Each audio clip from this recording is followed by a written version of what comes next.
You can't deny the simple fact that there are three peaches on a plate, and I show a picture of this.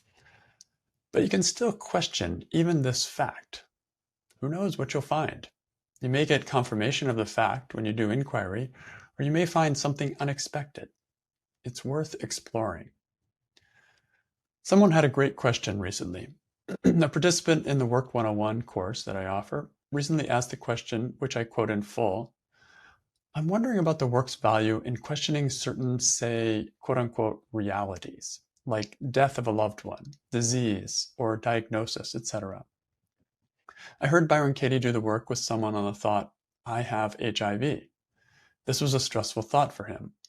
Byron Katie guided him through the 4 questions and turnarounds, and the turnaround was, I don't have HIV. For me, this seems like denial of a hard fact. Or Todd, I've heard you do the work with someone on my mother died.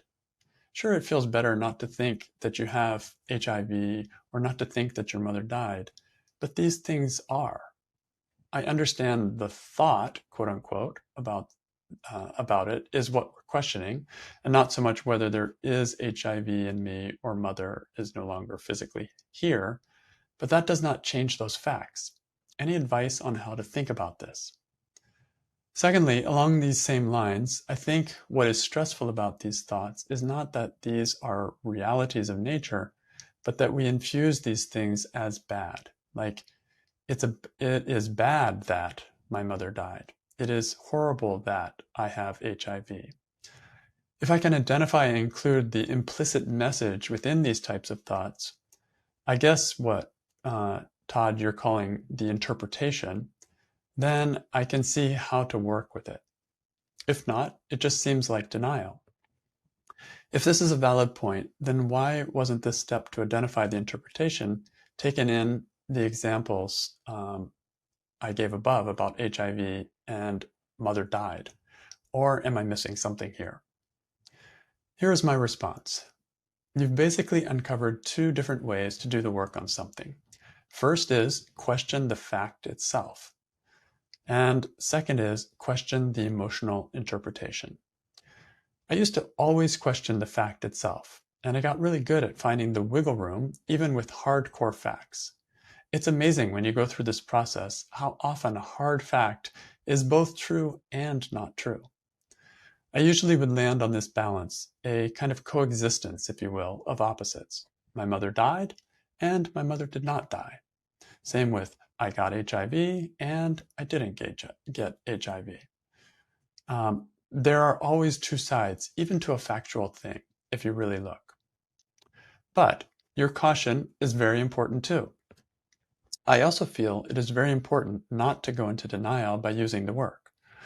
I'm not trying to fool myself with the work. I'm looking for another way to see the same situation that is less stressful for me, but is still true. That's where I sometimes arrive at both things being true. More often than not, when I question a solid fact, my examples are soft examples. My mother didn't die because she is still alive in my heart, for example. It is true, but in a different way. But even a soft example such as this can be very helpful. There is not just one truth. I think one place we often get hung up is with the idea that there is one truth. We are trained to think objectively. We look for one truth that we can all agree on. But the work is mainly subjective. I'm looking for a way within myself to see it differently. Sometimes seeing my mother as alive in my heart can ease a huge feeling of loss on the subjective level. Who cares if it's not true on the physical level? It still has its value experientially.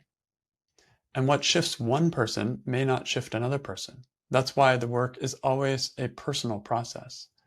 I have to move my own heart using evidence that is genuine for me. So this is the second part. The second option when questioning facts is questioning facts versus questioning interpretations. It can be fun to question hard facts. You never know what you'll find. But the question you bring up here is also why I usually now question my interpretation of a fact more often than the fact itself. It seems to get to the core of what is bothering me more, and it is easier to work and to turn around. So I can work my interpretation that it is terrible that I have HIV, for example, instead of questioning the fact I have HIV.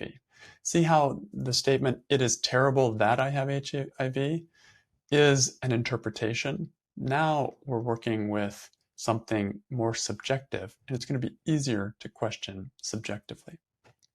But I can also work with the hardcore fact I have HIV in that example, and both will yield slightly different, but often quite effective results. Or if I'm using the Judge Your Neighbor worksheet format, I might write, I am angry at my mom because she abandoned me, instead of writing because she died. So that's an interpretation again. She died, that's the fact, but my interpretation is she abandoned me. So I can question that, and sometimes that feels closer than the actual statement of fact, interestingly enough, because it's not the facts that actually hurt us or bother us. It's our interpretation anyway that usually is what's getting to us. So if you can identify that interpretation, you can often do the work on that, and that can soften the experience of whatever fact is there. This is why I love brainstorming before writing a Judge Your Neighbor worksheet. It helps me to find a list of my interpretations first, so I can choose one interpretation to write on line 1 of a worksheet. If you want more details on how to do this, then use my Getting Closer template for writing a Judge Your Neighbor worksheet, which is a part of my Inquiry Circle app, basically. You can also use the prompt, and it means that. For example, I have HIV, and it means that I won't be able to live a normal life. Now I'm questioning, I won't be able to live a normal life, my interpretation, rather than the fact I have HIV. I often find this to be more productive. But I encourage you to try it both ways. Just explore and trust your integrity. Don't let the turnaround trick you into going into denial. Listen to your own inner intelligence. The turnaround is just there as a pointer. This is a really, really important point, if you will, is that the turnaround just says, hey, check out over here. Hey, look over there. And it doesn't mean that it's absolutely true. It doesn't, just because there's a turnaround doesn't mean that it's a true turnaround. It's just a place to look. And you may find something, you may not find something. Sometimes when questioning a fact, it can be amazing how what you thought was hard evidence or evidence-based truth was not so solid at all. And other times, just throwing a shadow of a doubt on a hard truth can free up the heart, even though it's still 99.999% true, and everyone else would agree about it. The work is just about loosening my grip on my story of my suffering. Anything that accomplishes this opens the heart. But you are in the driver's seat always when you do the work. It all must be tested against your heart and your integrity. You can't pull the wool over your own eyes. It's not freeing, nor is the work wanting you to do that. The work wants you to find something true for you that is as true or truer than the original statement. And if you can find it, it will balance the original statement, or if it's truer, it may completely replace the original statement. But in any degree, just looking for that softens the heart. And that's what this process is about. So let's end with a quote from Byron Katie from her book, Loving What Is. A powerful way of prompting yourself is to add, and it means that, to your original statement. Your suffering may be caused by a thought that interprets what happened, rather than the thought you wrote down. This additional phrase prompts you to reveal your interpretation of the fact. The answer to the prompt, for the purposes of inquiry, is always what you think your statement means. Let's say you wrote, I am angry at my father because he hit me. Is it true? Yes, you are angry, and yes, he did hit you many times when you were a child. Try writing the statement with your added interpretation. I am angry at my father because he hit me, and it means that. Maybe your addition would be, and it means that he doesn't love me. Now you know what your interpretation is. You can take it to inquiry. Write down the new statement and apply all 4 questions and the turnaround. You may come to realize that it's your interpretation of the fact that is causing you stress.